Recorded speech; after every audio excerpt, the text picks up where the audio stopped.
All right, so I wanted to address this issue of hand independence and the idea of your brain doing two separate things for Jim PZ on the piano subreddit. So, part of the problem is that people actually think about their hands doing separate things or that their brain needs to split, and that's really not the way it works.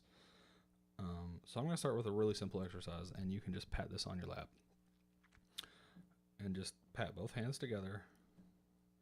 Now I'm going to do this on the piano, but you can just keep doing this on your lap.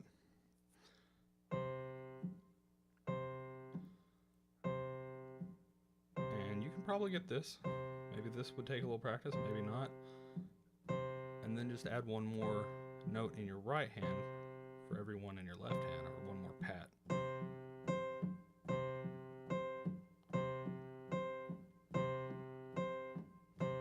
And even if you can't get that immediately, you'll probably be able to figure it out with time because you know what's happening.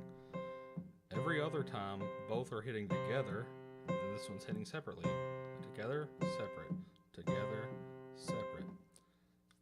And that's it. Now your two hands are doing two separate things. I mean, they're really not, and your brain probably doesn't think so. But because you understand how that works, you can do that. And you could probably do something like 3 over here. Or 4.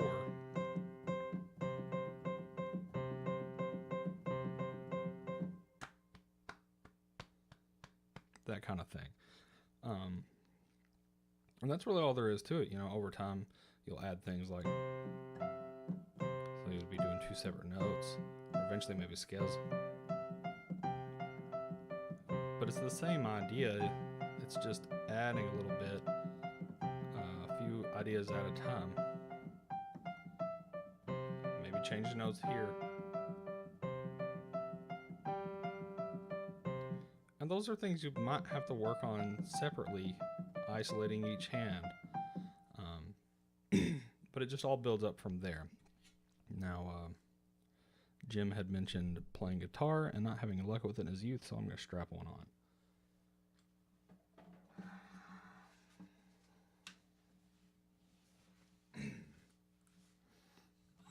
Now, a lot of people jump into guitar immediately doing strum patterns and things like that. And they're trying to do these chords and these strum patterns, so I'll start with something relatively simple.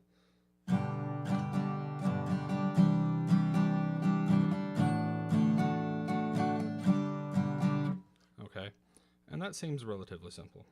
But there's actually a whole lot happening when I'm doing something like that. For one, my fingers really know where to go over here. And I can get between these different chords, so not only do I know where each one's at, I know how to get from one to the next. And I also know the strum pattern. Now, if you're trying to do all those things at the same time, yeah, it feels like you're splitting your brain a billion ways because you're trying so hard to think about everything simultaneously, but you shouldn't. So let's say I wanted to break that apart. For one, I'd get the strum down, and to get that, I'd start just making sure that I could get my arm moving in a nice easy motion.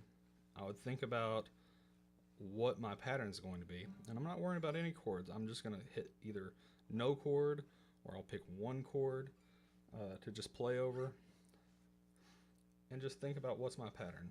So I was doing down, down, up, down, up. So I might have to slow down even more, get my arm in its nice motion, down, down, up, down, down, down, up, down, up. And obviously my arm keeps moving the whole time, but it's just my pick is hitting the strings when I want it to. So that's a thing I would practice separately and eventually get some tempo doing that. And then I would spend a lot of time over here on these chords. And I would fret my chord. I need to tune this, but make sure every string is clean. If I'm hearing some buzzing, then I'm not fretting cleanly enough. If I'm getting some muting,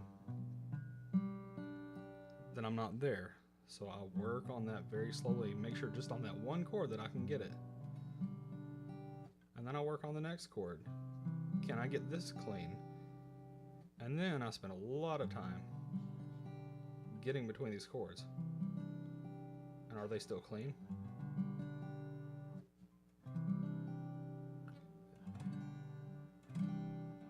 And then just faster and faster. And then working on the next chord change. Can I get between this chord and this chord?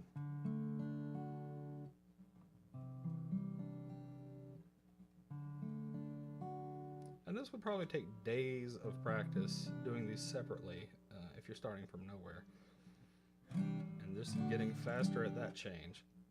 And then eventually I might try to put things together. So can I get this pattern just with this one chord? And then can I make the change?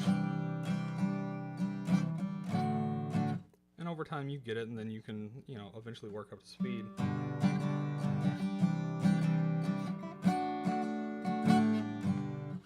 Okay, and it's even the same thing if you were working on guitar scales, or learning little songs on guitar. There's a lot of things happening, even though it seems like, oh, I'm just playing one note at a time. It's really complicated, because if you're just playing that simple scale, there's actually a lot happening. For one, you're trying to get this alternate picking pattern. Can you do that cleanly? Because you're doing this and changing strings. So you'd probably start on one note, and can you do this alternating cleanly and get to the next note and fret it cleanly without this kind of buzzing or muting?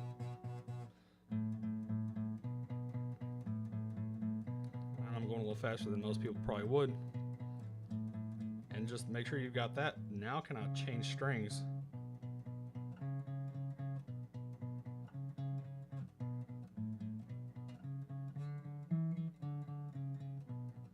Just very slowly, just, you're just adding one little bit at a time, and you eventually get to where you can do, the scale, up to the octave, and then you might carry on for the full shape.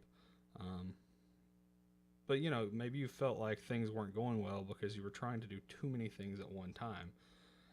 You have to isolate. I need to know the shape of this scale as far as finger patterns go. I've got to have control of my picking hand. Way too many things happening kind of simultaneously, but you isolate those and make sure you have those, and then you add them together. With piano, you make sure you've got that vertical alignment, and really it's the exact same thing on guitar. Everything is just about learning where the vertical alignment's at and making sure that you are starting with the simplest concepts and then slowly building on those concepts. And then you won't feel like you're trying to split your brain, or that your hands are doing two separate things, or that they're moving at different tempos, because they're really not. So hopefully that's helpful and gives a little perspective.